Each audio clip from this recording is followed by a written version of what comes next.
नमस्कार, मैं डॉक्टर मोहनलाल मेघवाल, राजकीय स्नातकोत्तर महाविद्यालय प्रतापगढ़, प्राध्यापक संस्कृत।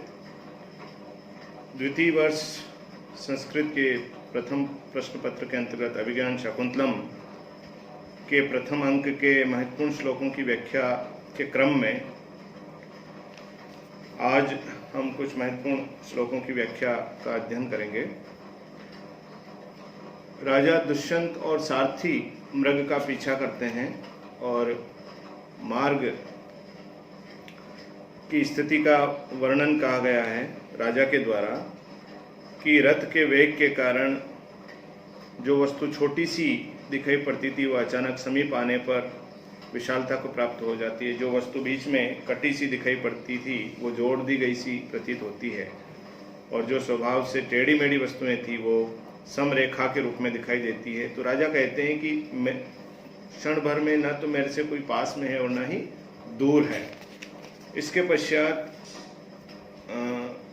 राजा सारथी से कहते हैं कि इस मृग को मारा जाते हुए तुम अब देखो, इति शरसंधानम नाट्यति, और ऐसा करते हुए वह बाण चढ़ाने का अभिनय करते हैं। नेपथ्य, और नेपथ्य में सुनाई दे पड़ता है, भो भो राजन आश्रम मृगो अयम न हंतव्यो न हंतव्यो, है राजन ये आश्रम का मृग है, आपको इसे नहीं मारना चाहिए, नहीं मारना चाहिए। सुतः आकर्ण्य अवलोक्य च, जो सारथी है वह सुनकर और देख करके कहता है, अविष्मन अस्य खलु ते बाणपत वर्तिनः कृष्ण सारस्य अंतरे तपस्विनः उपस्थितः, आपके बाण के पहुँचने के मार्ग के बीच में वर्तमान इस मृग के और आपके मध्य तपस्वी आ खड़े हैं।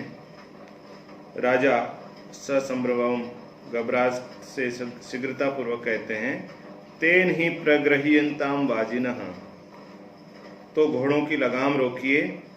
सुतः सारथी कहते हैं, तथा ऐसा ही करता हूँ। इति रथम स्थापयति, और ऐसा कह करके रथ को रोकता है। ततः प्रविशति आत्मना तृतीयो वेखानसः, इसके पश्चात दो ऋषियों के साथ में वेखानस प्रवेश करते हैं। वेखानसः हस्तम उधम्य, वेखानस हाथ उठा करके, राजन आश्रम मृगो एवं न हंतव्यो न हंतव्य, हे राजन यह आश्रम का मृग है, इसको आपको नहीं मारना चाहिए, नहीं मारना चाहिए। तत्साधुकृत संदानम प्रतिसंहर सायकम आर्त त्राणाय वह शस्त्रम न प्रहर्तुम अनागसी। वेखानस राजा से कहते हैं कि तत्साधुकृत संदानम प्रतिसंहर सायकम, तो तत्साधुकृत संदानम, तो अच्छी तरह से धनुष पर आरोपित बाण को, सायकम बाण को, प्रतिसंहर उतार लीजिए।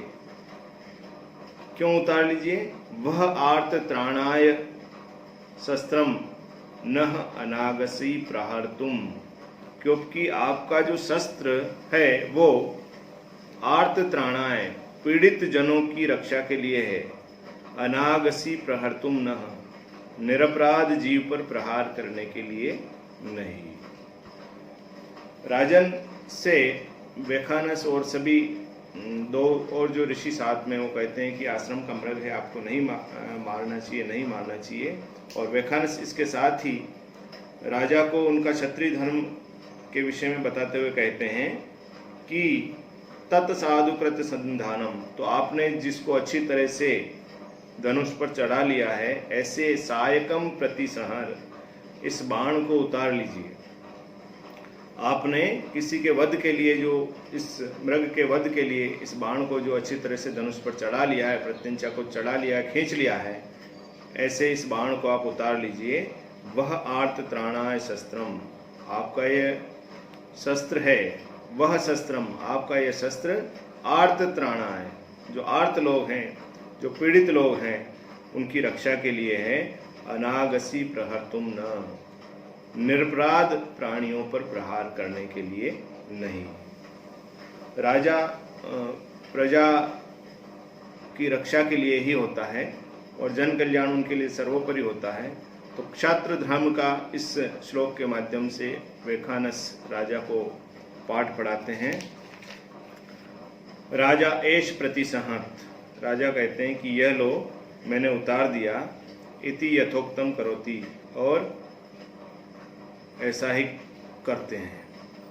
वैखानस सदृशम एतत् पुरुवंश प्रदीपस्य, वैखानस कहते हैं कि हे पुरुवंश के दीपक, पुरुवंश प्रदीपस्य, हे पुरुवंश के दीपक, आपके लिए यह ऐसा करना उचित ही है।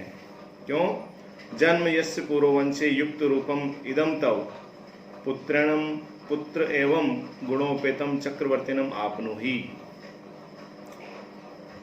जन्म यस्य पुरोवंशे, यस्य पुरोवंशे जन्म, जिस आपका पुरुवंश में जन्म हुआ है, तव इदम युक्त रूपम, ऐसा आपके लिए यह अत्यंत उचित ही है।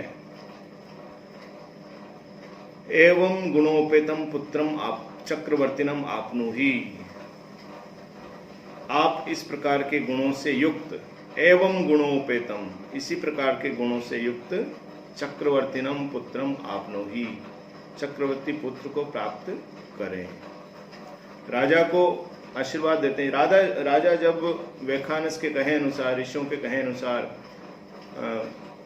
धनुष पर चढ़ाए हुए बाण को उतार लेते हैं, तो वैखानस और ऋषि प्रसन्न होते हैं और वैखानस कहते हैं कि आपका जो ये व्यवहार है, आपको हमने निवेदन किया और आपने अपने बाण को उतार लिया, तो आपका ये व्यवहार जो है पुरुवंश के अनुरूप ही है कि पुरुवंश के राजा जो हैं निर्दोष या निरपराध प्राणियों पर प्रहार कभी नहीं करते रहे हैं। तो आप जो है अपनी कुल परंपरा के अनुसार ही आपका यह व्यवहार है। तो जन्म यस्य पुरोवंशे, जिस पुरोवंश में आपका जन्म हुआ है, ऐसे आपके लिए इदम तव युक्त रूपम, ऐसे आपके लिए यह करना उचित ही है।